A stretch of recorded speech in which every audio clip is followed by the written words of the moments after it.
اسحاق ڈار صاحب کو تو کبھی چین نہیں کہ نواز شریف صاحب نے. وہ تو اس بات کو بڑا پازیٹیو لیتے ہیں, کہتے ہیں جی دیکھیں ہمارے وزیر اعظم بغیر تفریق کے سب کے خلاف کارروائی کرتے ہیں, جس کے خلاف ان کو کوئی ثبوت ملتا ہے, جس کے خلاف بھی کوئی الزام آتا ہے وہ اس کے خلاف کارروائی کرتے ہیں. انہوں نے تو جی نیب کو ایک ٹول بنا لیا نا جی. اچھا. اور وہ انتقامی ٹول ہے, ٹھیک ہے. نیشنل اکاؤنٹیبلٹی کا قطعی یہ ڈیوٹی نہیں ہے کہ وہ آپ سیاستدانوں کو پکڑ کے آپ ان کا احتساب لینا شروع ہو جائیں.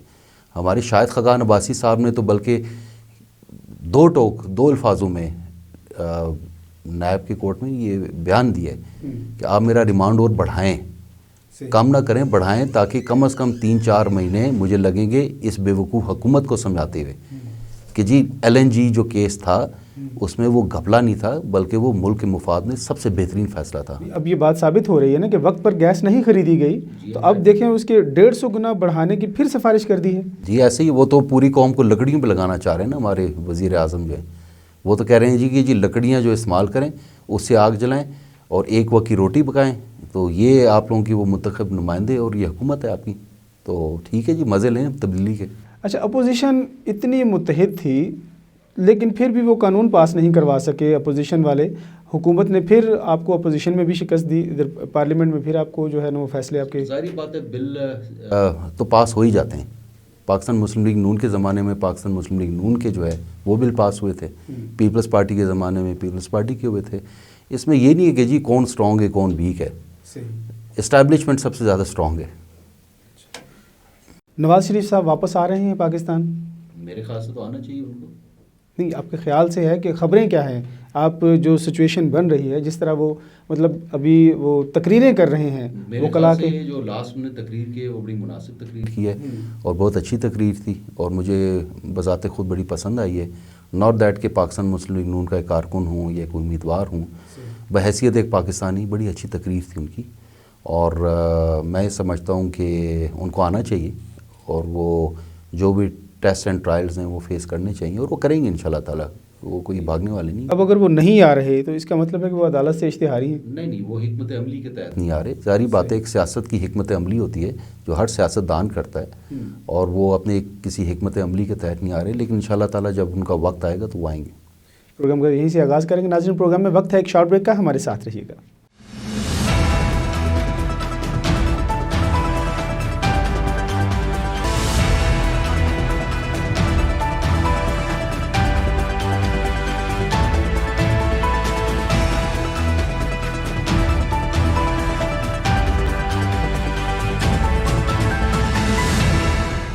ویلکم بیک ناظرین, پروگرام کا دوبارہ سے آغاز کرتے ہیں. وزیر اعظم صاحب کہتے ہیں کہ ملک چلانے کے لیے پیسے نہیں ہیں, مجبوراً قرض لینا پڑ رہا ہے, تو کیا کہیں گے اس بارے میں آپ؟ جی میں تو سمجھتا ہوں کہ وزیر اعظم اگر ایسا اسٹیٹمنٹ دے رہا ہے تو وہ خود تصدیق کر رہا ہے کہ میں ایک بہت بڑا نااہل اور بے وقوف انسان ہوں. اچھا, یہی جب اپوزیشن میں تھے, جب کنٹینر پہ کھڑے تھے, تو یہ کہتے تھے کہ جی جب پیٹرول کی قیمت بڑھتی ہے تو سمجھ لو وزیر اعظم چور ہے, جب بجلی کی قیمت بڑھتی ہے تو سمجھ لو وزیر اعظم چور ہے. تو اب وہ ساری باتیں کہاں گئی ہیں, کیا کہنا چاہیں گے آپ؟ وہ تو اپنی کیریکٹر کی خود جو ہے وہ تصدیق کریں کہ میں چور ہوں. صحیح. یہ اسد عمر صاحب تھے نا جو بجٹ بناتے تھے کہ جی ایک غریب آدمی کا اتنا بجٹ بنتا ہے تو یہ اتنا وہ ٹیکس دے رہا ہے ہر چیز پہ. اب یہ کہتے ہیں ان کی یہی گردان ہے کہ عوام ٹیکس نہیں دیتی. اسد عمر کہتے تھے نا کہ ہر غریب آدمی ایک ماچس پہ بھی ٹیکس دے رہا ہے, تو اب وہ ٹیکس کے پیسے کہاں جا رہے ہیں؟ میرے خیال سے تو اسد عمر صاحب کو وزارت خزانہ چھوڑنے ہی اسی لیے پڑی تھی کہ وہ نااہل ہو گئے تھے اور وہ کامیاب نہیں رہے. لیکن ابھی بھی وہ حکومت کے وزیر تو ہیں. حکومت کے وزیر ہے تو وہ پلاننگ میں ہے نا. انہوں نے کیا پلاننگ کی ہے ابھی تک حکومت کے لحاظ سے, یہ بتا دیں. ابھی تک تو کوئی پلاننگ سامنے نہیں آئی ہے. پلاننگ تو دیکھیں سامنے اس لیے نہیں آتی کیونکہ پیچھے کوئی پلان ہی نہیں ہے نا, ان کا کوئی منشور ہی نہیں ہے. اگر یہ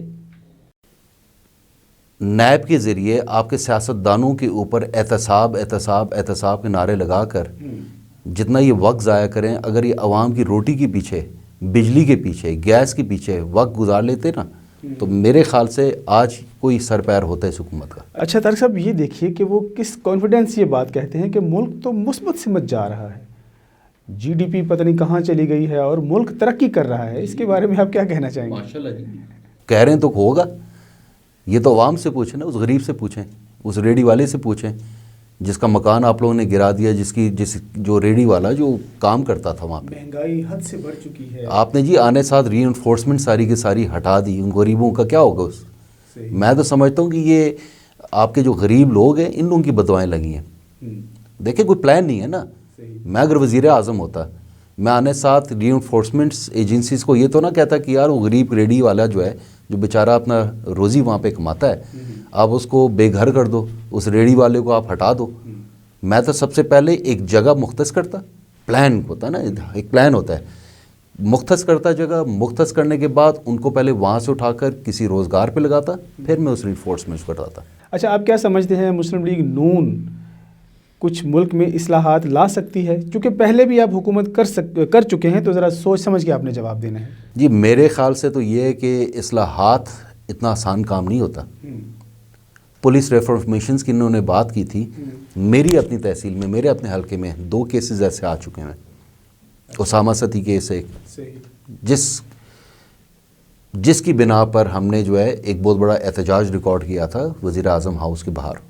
یہ ریکارڈڈ بات ہے، ہماری پوری تحصیل کے لوگ وہاں پر گئے تھے. اور وہاں پر انہی کے لوگ، انہی کے وزراء آئے تھے، ڈپٹی کمشنرز آئے تھے، اور انہوں نے لکھ کر دیا تھا جی پولیس ریفارمز ہم کریں گے، جوڈیشل انکوائری ہم بٹھائیں گے. کیا ہوا جی؟ 780 یہ ہٹا دی. دوبارہ ہم اپیل پہ گئے.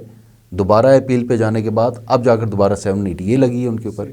تو کہنے کی بات یہ کہ یہ تو خود ڈاکو، چور، لٹیرے، اور یہ تو تحفظات غریب کو تو نہیں دے رہے، یہ تو چوروں کو دے رہے ہیں، قاتلوں کو دے رہے ہیں. سر عام ایک بچے کو آپ نے 1 2 3 4 5 نہیں یار 12 گولیاں مار دی آپ نے، اتنی بے دردی سے مارا آپ نے، پھر آپ اس کو تحفظ دے رہے ہیں. اچھا، یہ تو بات ثابت مسلم لیگ نون یہ ثابت کر رہی ہے کہ موجودہ حکومت مکمل طور پر ناکام ہو چکی ہے. اس بات میں تو کوئی شک نہیں ہے آپ کی رائے کے مطابق.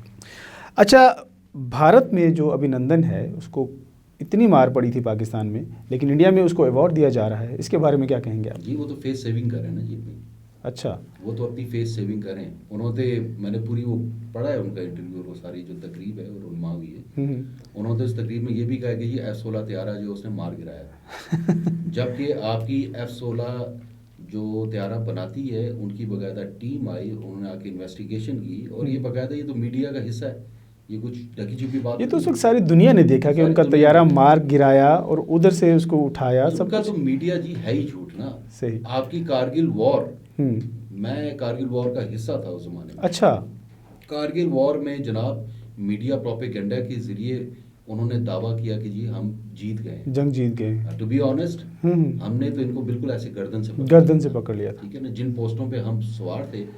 تو اس پہ ایک سوال میرے ذہن میں آیا ہے کہ آپ کے لیڈر نے وہاں پر کوئی بزدلی دکھائی تھی. یہ بات سب لوگوں کے ذہن میں ہے، اس کا جواب دیجیے. میرا نہیں خیال کہ بزدلی دکھائی تھی. جب بات وہی آ جاتی ہے کہ حکمت عملی کے تحت آپ نے کچھ انٹرنیشنل پالیسیز ہوتی ہیں اس کو بھی فالو کرنا ہوتا ہے، آپ نے ملک بھی چلانا ہوتا ہے. اب یہ تو نہیں کہ آپ عمران خان صاحب کی طرح جو ہے وہ تمام کی پوری دنیا کے ملکوں کے ساتھ آپ بگاڑ کے بیٹھ جائیں اور آپ اکانومی کا ڈالر ریٹ جو ہے آپ کو 170 175 80 تک لے جائیں. یہ جو آپ کو مار پڑی ہے وہ آپ کی انٹرنیشنل فارن پالیسیز کی وجہ سے مار پڑی ہے. تو کیا بتا رہے کارگل میں آپ موجود تھے، آپ نے جنگ ساری وہ؟ جی جی بالکل. اچھا، اس کا حصہ تھے آپ. تو کیا سمجھتے ہیں کہ اس میں ہم جیت چکے تھے؟ بالکل جیت چکے تھے. I was part of it. صحیح. تو انڈیا کا جھوٹا پروپیگنڈا یہ تھا کہ انہوں نے مطلب ثابت کیا کہ ہم جیت رہے ہیں. جی ایسی. صحیح.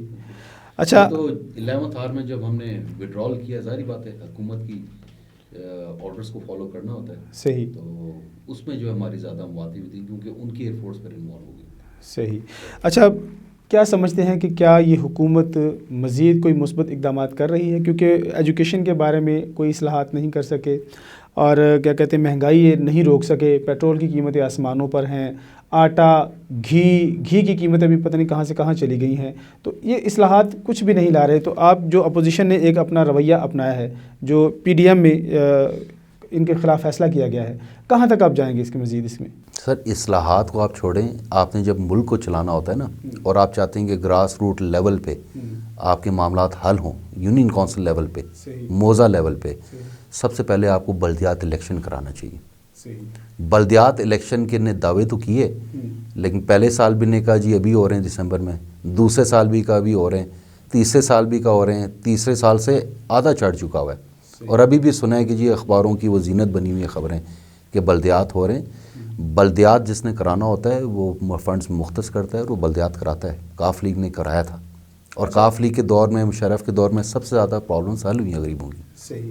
اچھا یہ آپ کیا سمجھتے ہیں کہ سپریم کورٹ کا فیصلہ آ گیا ہے کہ الیکشن کروائیں تو پھر بھی یہ حکومت نہیں کروا رہی, اس کی کیا وجہ ہے؟ میرے خیال سے اس وقت اگر بلدیات الیکشن ہوا بہت برے طریقے سے ناکام ہوگی P T I. Reason being کیونکہ اس وقت مہنگائی کنٹرول نہیں کر سکی ہے اور اعتماد لوگوں کا ہٹ چکا ہوا ہے. کل ہمارے ایک دوست تھے دبئی سے آئے تھے, میں ان کے ساتھ بیٹھا ہوا تھا, تو میں نے ایسی بیٹھے بیٹھے ذکر کیا, میں نے کہا یار یہ ای وی ایم جو ہے اس کا بل اپروو ہو گیا ہوا ہے اور 90 لاکھ ووٹ عمران خان صاحب کو انشاءاللہ تعالیٰ پڑے گا. تو یہ ایک بڑی اچھی بات ہے کیونکہ ظاہری بات ہے ووٹر ان کا سارا وہاں پہ ہے. تو آپ کیا کہتے ہیں, آپ اوورسیز پاکستانی ہیں, تو انہوں نے آگے اس کا سوال ان پہ ہوتا ہے. لوگوں کو پتہ چل گیا 30% بھی اگر پڑ گیا نا بڑی بات ہے. انہوں نے اوورسیز پاکستانی اس کے لیے کیا ہے. اچھا ان کے بھی تحفظات ہیں؟ جی جناب بالکل ہیں. میرے آدھے سے زیادہ دوست وہاں بیٹھے ہوئے, وہ آپ آئے دن تک کال کرتے ہیں. بہت شکریہ جناب. ناظرین آپ نے طارق محمود صاحب کی باتیں سنی. یہ بات توشہ دیوار ہے, اس میں کوئی شک نہیں ہے کہ آئندہ الیکشن میں عوام مہنگائی کا غصہ ضرور نکالیں گے. آپ بھی اپنی قیمتی رائے ہمیں ضرور دیجیے گا. اگلے پروگرام تک اجازت دیجیے. اللہ حافظ.